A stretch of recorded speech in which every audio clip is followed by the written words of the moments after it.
So let's go ahead and start building out each part of our gradebook application.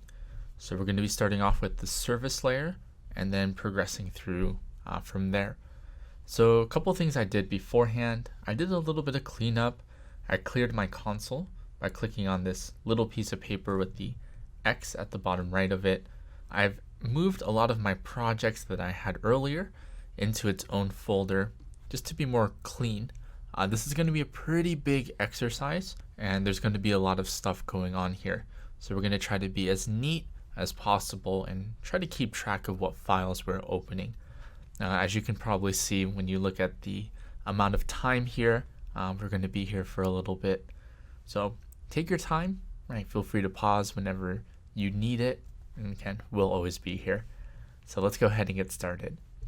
So we're going to head up and create a new Liferay module project.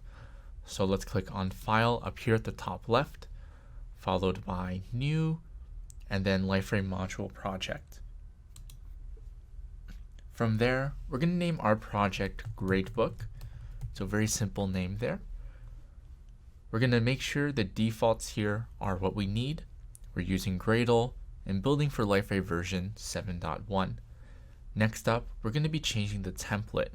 So we had our discussion on how to create the model layer using Service Builder. So let's go ahead and put that into practice. So under the project template name, we're going to click on the drop down and we're going to look for Service Builder. So scrolling through, eventually I find Service Builder and I'll go ahead and select it. So once your screen looks like mine here, we'll go ahead and click Next. And the only thing we need to specify here is a package name where all of our stuff is going to go.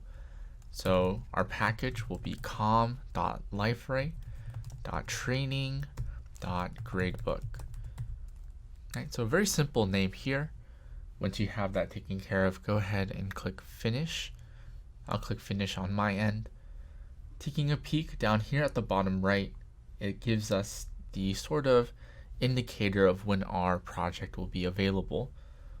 Over here on the left hand side, after expanding out the modules folder, you'll see our gradebook application like so, and it looks like it's good to go. You have the little elephant logo right there. So let's open up our gradebook application or gradebook project, and the first place we're going to be heading towards is the gradebook API. So let's expand out the gradebook API, and we're going to head over to our build.gradle. Now the build.gradle here has a dependency on version 2.0 of the kernel, as you can see right here on my line number 4. Kind of as a brief side note, if you do not have line numbers, you'll see sort of this light gray bar where my mouse cursor is going up and down. If you right click it, you'll then see show line numbers. This will be very important as we reference different files, so we can look at around the same area. So here on line number 4, again, this is the dependency on version 2.0 of the Portal kernel. As I'm making this for you guys, we're kind of in transition state, and so some code works on 2.0, others work on 3.0.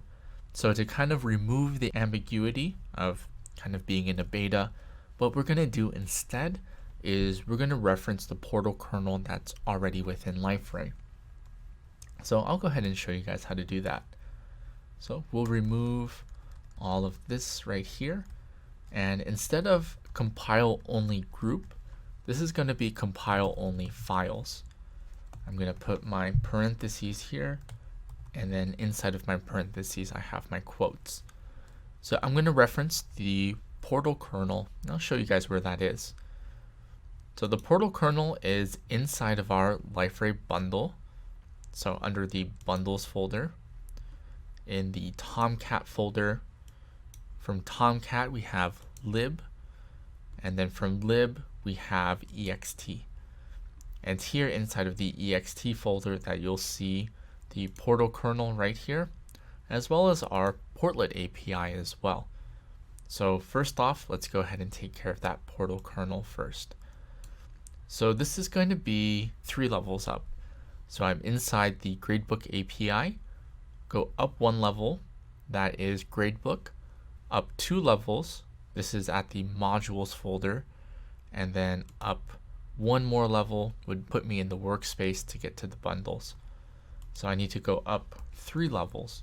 So to do that, it's going to be .. That's up 1 level, .. Again, that's the second level, and then one more time puts me up at the training workspace. From there, we're going to go into the bundles folder, and then from the bundles folder, going into Tomcat 9.0.6, going into the lib.ext folder, referencing the portal-kernel, and that's a jar file. Once you have that all taken care of, go ahead and save. So you're going to be hearing me say this a lot as we're working through our Gradle files. Whenever you modify a build.gradle, you are always going to perform a Gradle refresh. So a couple different ways to do this. You can right-click the training workspace, head down to Gradle, kind of towards the bottom, and it gives you the option to refresh the Gradle project. Alternatively, you can use the keyboard shortcut Control F5. Over in the Mac world, we try to use Command F5, and it kind of does some funny things, so you may have to work with that. So again, whenever we modify build.gradle, we will always refresh or Gradle refresh that Control F5 shortcut. All right, so taken care of there. I'm going to double check and make sure that it is indeed picked up. So in the Gradebook API, under Project and External Dependencies, we see I have that dependency referencing my portal kernel. Let's go ahead and we're going to do the same thing over in our Gradebook service as well. So let's head over to the Gradebook service project. I'm going to close out the build.gradle here so I don't get confused with all of these different build.gradles. So we're going to head over to the build.gradle for the Gradebook service. And now that I'm here, again, we have our reference to the portal kernel. And we'll go ahead and do the same thing as we did before, reference the portal kernel that's within my Liferay instance. So instead of group, we're changing that to files. Right? We have our parentheses here. And make sure files is plural, more than one. So we're going to go up 3 levels, head over to the bundles folder, into the Tomcat folder, and then over at lib.ext is where we find portal kernel.jar. I'll go ahead and save along the way using Control S as in Sierra. And one thing I want to highlight here is you can also declare dependency on a specific file. This is how we are able to kind of resolve the export-import process within our bnd.bnd. So what we're saying to Gradle is, hey Gradle, by the way, I have a dependency on the project that's located in the modules folder in the Gradebook project, more specifically the project Gradebook API. And so what Gradle is going to do is it's going to work together with bnd.bnd to grab any packages that needs to be imported and import them within the Gradebook service. So it's going to make our lives easier, and what you're going to see is that we don't really need to touch our bnd.bnd files all too much. But again, I'll show you guys that pretty soon. We're going to declare a couple more dependencies here. So I'm going to declare a dependency on the servlet API. So this will be compile only, right? Using group, right? The group is going to be the servlet, so that's javax.servlet. And then the name, right, is going to be servlet-API. Right? And then we have to specify the version number. It's going to be 2.5. And then just saving along the way. And then I'm going to have another dependency on the portlet API. So I could follow the same syntax here on line number 8, but again, we're kind of in transition. And so some of our projects work on the portlet 2.0, others require the 3.0. If I were to be honest with you right now, it's kind of hard to distinguish that.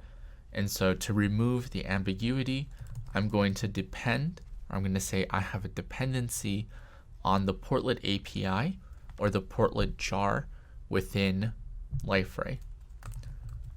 So we're going to be pointing, or we're going to let Gradle know, hey, I have a dependency on a specific file, and let me tell you where that file is.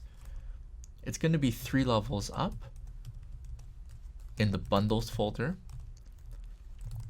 over in the Tomcat folder, Tomcat-906, in the lib folder, in the ext folder, there's going to be a jar file called portlet.jar. And then we're going to save the file there. Again, by the time you guys will be working on this on your own, Liferay would already be released on GA1. And so a lot of these things should be taken care of for you already. Again, I'm doing this because we're not quite there yet as I'm making this video for you. So follow our golden rule. Right, whenever we modify our build.gradle, always going to do our Gradle refresh. So I'll right click the training workspace to refresh everything, head down to Gradle, and then refresh Gradle project. Waiting for it to load up. And I have an error here. Let's see what the error here is. So good exercise. So the error is right here. It's having troubles here on line number 9. Whenever you see this window pop up, sometimes it seems a little bit deceiving up here at the top. It doesn't really give you much meaningful information. And so you want to look here in the middle to get your real error. And so it's telling me I have an error on line number 9. So very good. Let me try to fix that. All right, so over in the bundles, Tomcat lib, ext, portlet.jar. All right, so I'm trying to find it here. So hopefully whatever error it is, you found it much quicker than I did. There it is.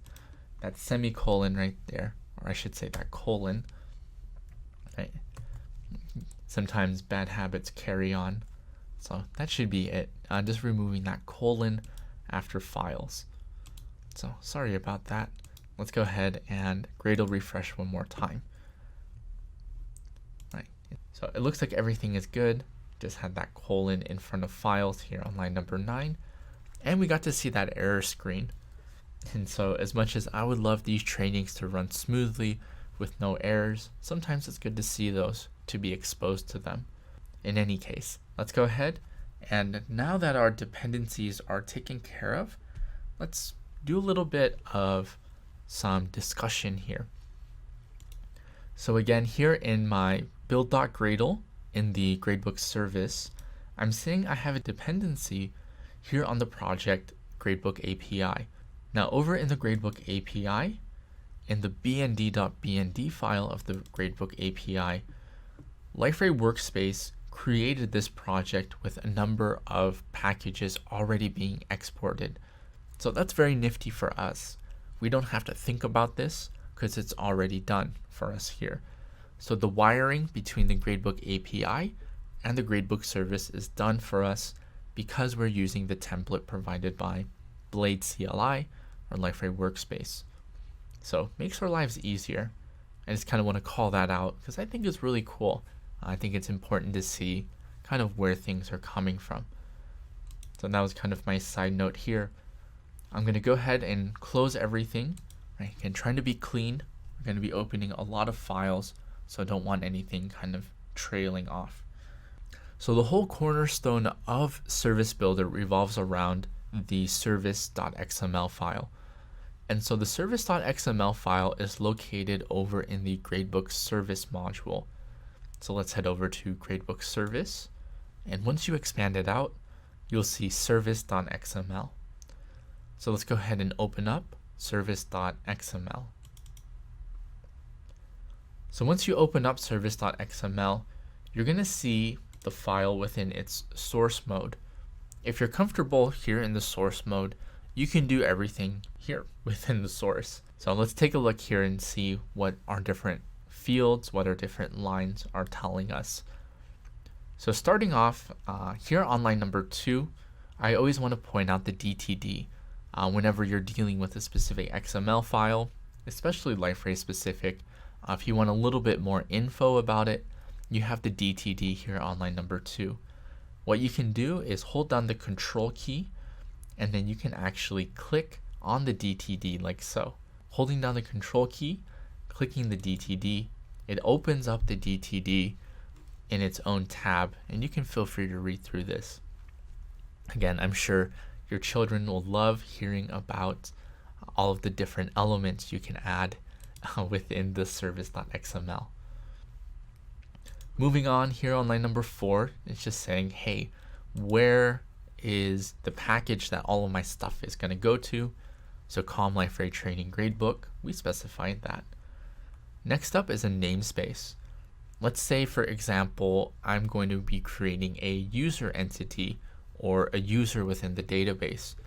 Liferay probably already has a user table there, and it's probably called user. So if I create a user and Liferay has a user table, how do we distinguish the two? And the way we do is with this namespace here. So when Service Builder generates the SQL statements to create the table within the database, it'll preface our Service Builder generated tables with this namespace. So right now, if we're creating an entity down here on line 7 called foo, the namespace will be added to the front so that it would be foo_foo.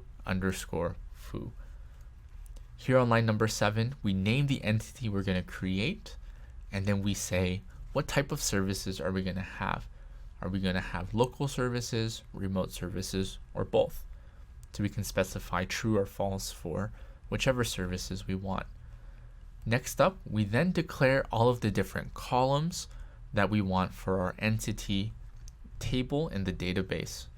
So this is just describing our entity and all of the attributes of it.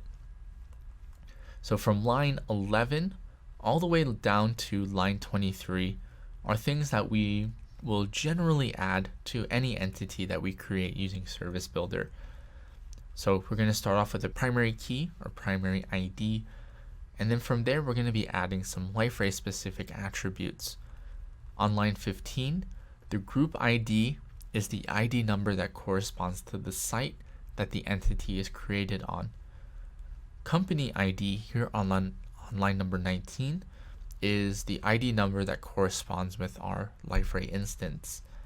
And then the rest of these down here are pretty self-explanatory. Down here on line 27, it gives us some examples of the different types of fields that we're able to create here within our service.xml. So you can name the field whatever you want, and then you can type it to whatever type, string, boolean, int, and so on.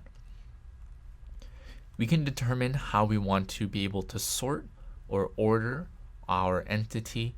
So you can say order by ascending or descending based off of a specific field. And then we can also specify what are known as finder methods. I personally like finder methods. I think they're really cool. It's basically how can we get or how can we find our entity. So here we're providing a way to find our entity based off of field 2. So find the entity based on field 2 and then return it as a collection of that entity. And then down here towards the bottom, we are adding 2 reference tags for the asset entry and the asset tag. This is going to allow us the ability to integrate our entity into Liferay's asset framework. We'll talk about that a little bit later. So this is all done here within the service XML, right? We decide what is the name of the entity, what types of services we want to be able to invoke to manipulate the entity, and what are the fields or what are the attributes of the entity itself. Now you might be thinking, hey Eddie, I love this idea, but I'm not too keen on doing all of this XML. So luckily for us, there's a different way of approaching it. You can click on this overview tab right here. So right next to the source tab, we have overview, and you can do everything through this nice UI. So you can create all of your columns here. You can decide what to name your entity. You can create your own entity all through this perspective. So in practice, the choice is yours. You can use either one, completely up to you. So in this example, what we're going to do is work here in the overview tab. So let's go ahead and get started. So first and foremost, what we're going to do is we're going to change up the entity. So rather than working with the foo entity, right, we'll call it something else. All right, so starting off, what we're going to do first is we're going to click on Service Builder right here. So again, make sure you're in the Overview tab, and then we selected Service Builder up here at the top. Next up, we're going to change up the name of the namespace. So instead of the namespace as foo, we're going to be calling this gradebook. Keep the B here, lowercase, so it's just going to be capital G, and lowercase b here for gradebook. So gradebook, lowercase b. All right, next up is we're going to be creating our entity. So first off, make sure the entities here is expanded, and then we're going to go ahead and delete the foo entity first. So I have the foo entity highlighted. Now let's hit the delete key to delete the foo entity. All right, next up, what we're going to do is we're going to create a new one. So we're going to click on the green plus button here on the right hand side. Let's go ahead and give our entity a name, and the entity that we're going to be creating is going to be called assignment. Okay, so assignment. The types of services we're going to have for assignment is going to be both local and remote services. So make sure local and remote services is checked for each one. All right, next up, what we're going to do is click on the assignment entity here on the left. So under entities, we're going to be selecting or clicking assignment. Once we do, we have a lot of attributes that we can have for it. The first thing we're going to confirm is this UUID. So let's go ahead and check UUID right there. All right, once we check UUID, the next thing we're going to do is expand our assignment. So you'll have the drop down next to the assignment entity. We'll go ahead and click it, revealing the different attributes of the assignment that we're able to configure. So what we're going to do is we're going to be selecting columns, and then we're going to be adding all of the columns that are going to be created within the database. So what we'll do is we'll first add the default columns. These are the ones that we at Liferay like to add. So let's go ahead and we're going to be adding a couple of columns here. So what we're going to do is click on the green plus button over here on the right hand side. And let's go ahead and start adding a couple of columns here. So the first one we're going to be adding is going to be the assignment ID number. So assignment ID. And then for the type, it's going to be long, like this exercise. And then this will be the primary key. So go ahead and check the box for the primary key there. All right, next column we're going to be creating is going to be the company ID. So company ID, right? Again, this is the ID number that corresponds with our Liferay site or the site that the assignment is going to be created on. And this too is going to be long. All right, let's go ahead and create another one here. This is going to be the group ID. Oh, excuse me. The company ID is the Liferay instance ID number. Group ID, right, is the site ID number. So that's my mistake. I misspoke there. This will also be of type long. Let's keep on going. Next up is going to be that user ID. This one is also going to be long. Let's add one more here. We're going to be adding a couple more. Next one is username, and then this is going to be a string. We're going to have a create date as well, right? And then that's going to be date. Right, we'll keep on going here. Let's have our modified date, and then we'll do date here, and then title. This will be a string, right? We'll do description. Okay, this one will also be a string. Let's keep on going. Due date is another one we're going to be adding. This will be, well, the date for type. We'll have a status. Status by user ID. This one is going to be long as well. Status by username. Okay, and then status date. Whew. So this will be string. And then this one here will be dates. In practice, by the time you'll be working on this add default columns should work. I would have had this done earlier like that, but the button is not working for me. Right, so if the button works for you, very good. If not, then we'll have to manually add these. Right, so again, if that was a little bit fast, right, feel free to pause the video. Right, I'll still be here when you come back. But if you're all ready to go, let's go ahead and push forward. So next up is we can expand out columns to reveal each one of the columns that we added. So once we do that, we're going to be looking for the title column. So I'm going to select title right here. And when I do, it gives us a number of different options here. One of the options that I'm going to be selecting is going to be localized. So we're going to check the box here for localized. Once we have that box checked, next thing we're going to do is we're going to configure some of our finders. So as a brief recap, so we defined all of the columns that we created or that we're going to create in the database. Next up, what we're going to do is modify these finders so that we are providing a number of different ways to search or to get our assignments. And we're going to first off right click it, and then we're going to select add finder. We're going to start off with our name. This is going to be group ID. This is just the name, so you can capitalize the G since we are not referencing the column just yet. For the return type, this is going to be collection, so send us all of the assignments based off of what we're looking for, based off of this finder. So we have the finder created. Next up, we're going to double click group ID here under the finder section. So double clicking group ID, and then it reveals finder columns. So we're going to be defining which column we're going to be trying to find or get our assignments. So expanding out group ID, we're here in finder columns.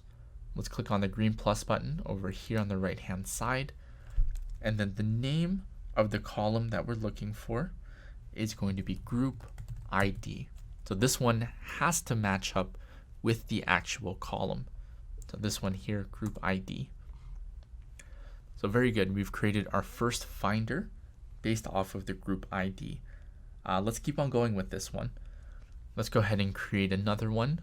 So we're going to right click finders once again, and then we're going to add a finder. So the name of this one is going to be status, and then the return type is going to be collection. We'll then expand out status here on the finder section, a little bit towards the bottom left. Right, expand out status over here. We'll select finder columns, and then we need to define the specific column that we're trying to get our assignments by. So clicking on that green plus button once again, we're going to be looking specifically for the assignments based off of the status column.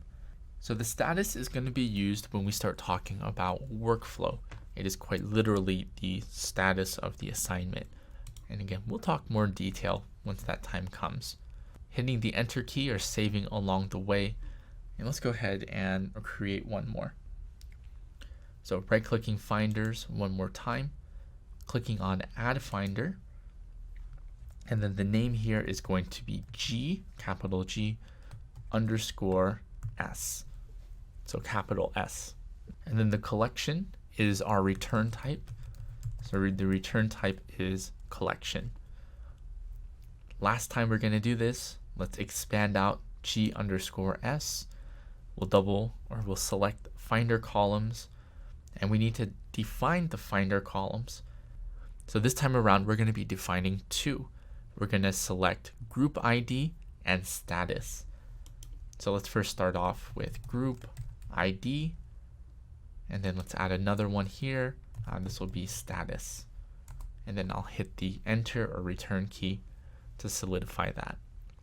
So you can also look for or get the assignments based off of any number of columns you want. This is going to generate a method, and these are going to be the arguments or the parameters passed to the method. So we're going to be looking for our assignments based off of the group or site ID as well as the status of the assignment. So it should look a little something like this once we're done. Let me expand these guys out. And again, always feel free to pause, right, if you need to double check to catch up or anything like that. All right, so next up, we're going to head down here to references. What references is going to allow us to do is just to ensure that services for the specific entity can be referenced among different service classes or made available to our service classes here. So that way, whenever some sort of transactions happens, this is going to stay within the same transaction boundary. So let's go ahead and add a couple of references here and see how that's done. We'll go ahead and click references. It opens up this section here in the middle, and then we're going to click on the green plus button here on the right hand side. Right, and so for the name of the entity, we're going to be calling it group. Next up, we need to specify the package path here. So I'll go ahead and double click it. And the package path is going to be com.liferay.portal. And then we'll go ahead and save along the way. All right, let's go ahead. We're going to be adding a couple of other references here. So clicking on the green plus button one more time, we're going to be adding another one called asset entry. And the asset entry is going to help us later on when we're working with the asset framework. So setting the stage for later. For the package path, it's going to be com.liferay.portlet. So portlet, not portal. And then asset. Okay, adding a couple more. All right, asset tag is another one. Package path is the same as above. Com, Liferay, portlet, asset. And then we're going to add another one here. Workflow, instance, link. And then this package path is com, Liferay, portal. So feel free to pause here and double check the references that you have typed out. And then once you're ready, let's go ahead and push on. So let's go ahead and push on here. We've created our first entity, the assignment entity. Now we're pretty much going to do the same thing for the submission entity as well. So let's head over and we'll collapse the assignment entity. All done there. And we're going to be creating a new entity called submission. So go ahead and click on entities right below service builder. And then once you click on entities, the next thing we're going to be doing is we're going to click on the green plus button over here on the right hand side to add a new entity. So the name of this entity is going to be called submission. And the submission will have both local and remote services. So we'll make sure to check the box for local as well. Next up, over here in the outline on the left, we're going to expand out the submission entity, or you can double click it. It'll have the same effect.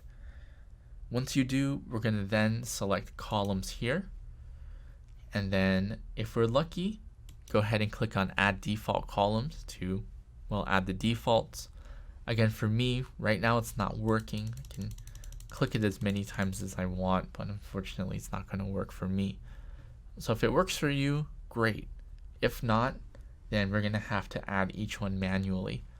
So I'll go ahead and do the same thing as we've done before. So we'll start here with the first one. It's going to be submission ID, and then the type is going to be long, like this exercise. This will be the primary key, so I'll go ahead and check the box for the primary key. Let's go ahead and add another one here. This will be company ID. So company ID is also going to be long. Let's keep on going here. We want the group ID as well. These are kind of our Liferay standards. So primary key, company ID, group ID, user ID, right? All of these are of type long. And let's keep on going. We want the user name as well. And this one is going to be a string. Right, next up here is going to be the create date. Right, this one is going to be date. Right, modified date is next.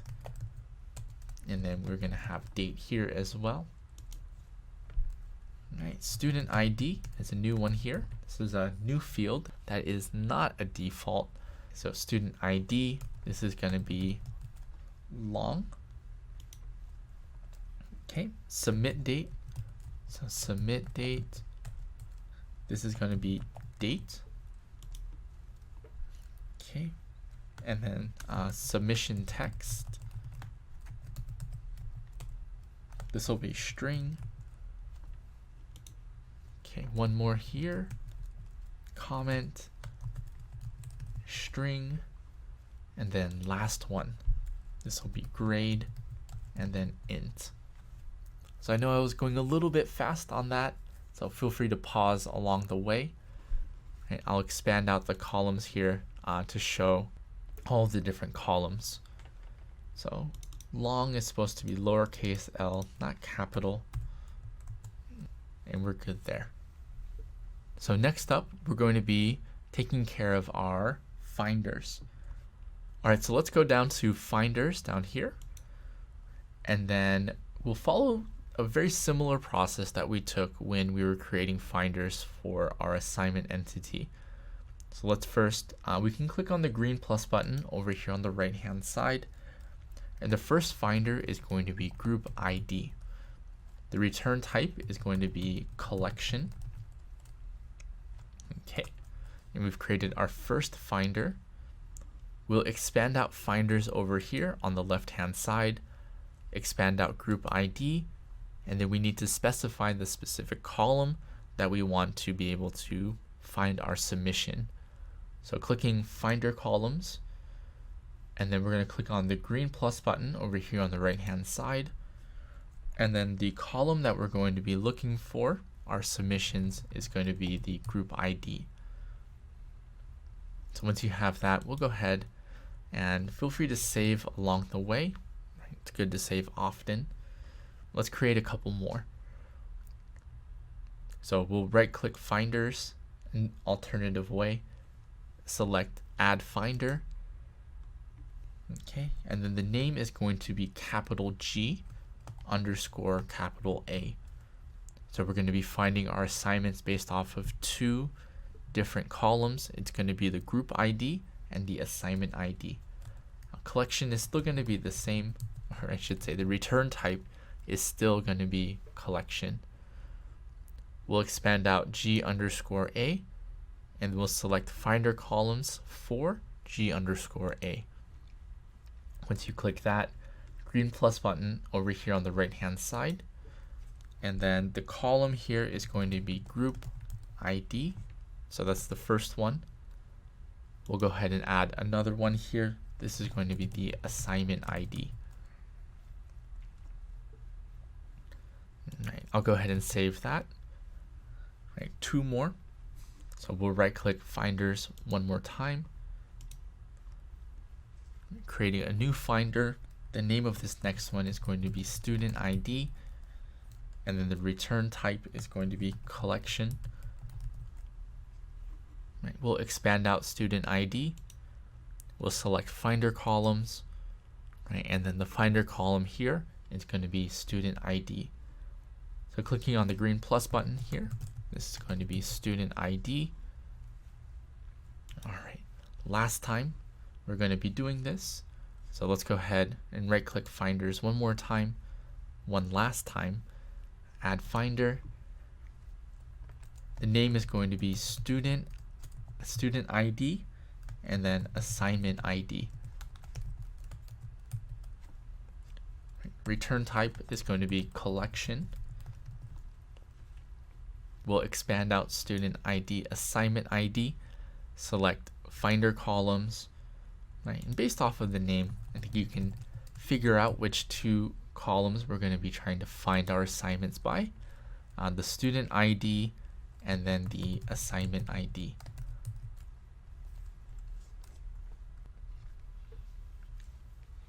All right, once we have that all taken care of, go ahead and save. And the next thing we're going to be doing is we're going to be adding our references.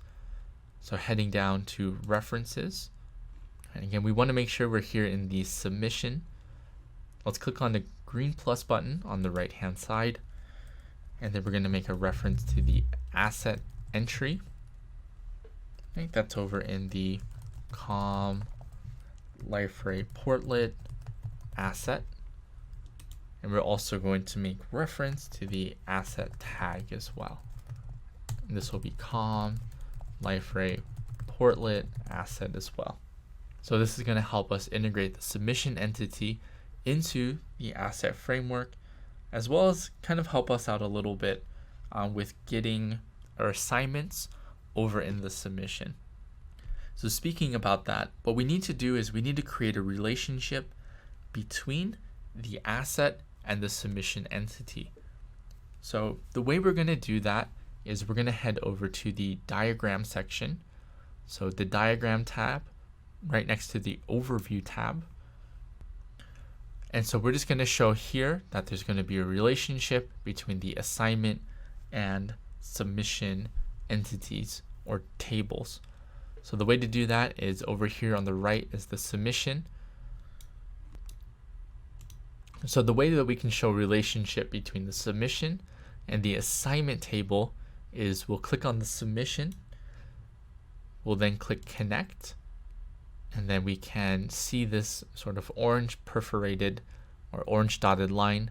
We can connect it over to the assignment like so. Right, just to make sure if I move it around, the arrow should follow. Right, so we'll go ahead and save the file, and the next thing we'll do just to confirm is we'll head over to the overview tab once again, and then we should see that the assignment ID is now an attribute of the submission. Right, so this is kind of a way of easily creating a foreign key for our assignment ID. All right, so with that being said, we have one more thing that we need to do, and we need to define the exceptions to our service. So collapsing the submission entity, I'm going to head down here to exceptions, and then we're going to click on that green plus button over here on the right hand side. And so the first exception we're going to have is going to be called assignment validator. Right? The second one is going to be called submission validator. All right, so a lot of work we're doing here, again, trying to simulate realism. A lot of this is what you're going to be experiencing in the real world when using Service Builder. So with all of that being said and done, let's go ahead and save the file. And the next step is we're going to be running Service Builder. Right, so the way to run Service Builder is actually pretty straightforward. We can head over to the Overview tab. Let me go ahead and shrink this down here a little bit. All right, so the last thing we need to do here is we need to run Service Builder. So what I'm going to do here is we're going to shrink down this tab, and over on the right hand side we're looking for our project in Gradle tasks called Gradebook Service. When you find that project, you'll go ahead and expand it out.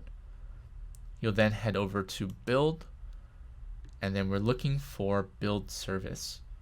So we'll go ahead and double click Build Service, and then we should see a lot of stuff occurring within our console. And last thing we're going to do is we're going to go ahead and refresh our Gradle project, since Service Builder built a lot of stuff here for us. As you can see, if you look through, you're not going to see them just yet. So the next thing we're going to do here is we're going to go ahead and perform a Gradle refresh. So go ahead, select your training workspace, right click, Gradle, and then refresh Gradle project. Right, we'll wait for Gradle to do its thing. Right, and then once it finishes, right, you'll see a bunch of stuff. Right? So a lot of stuff here. All right. Right, so this is a pretty good logistical stopping point. So feel free to take a brief intermission, take a pause here, and then when you're ready, feel free to come back.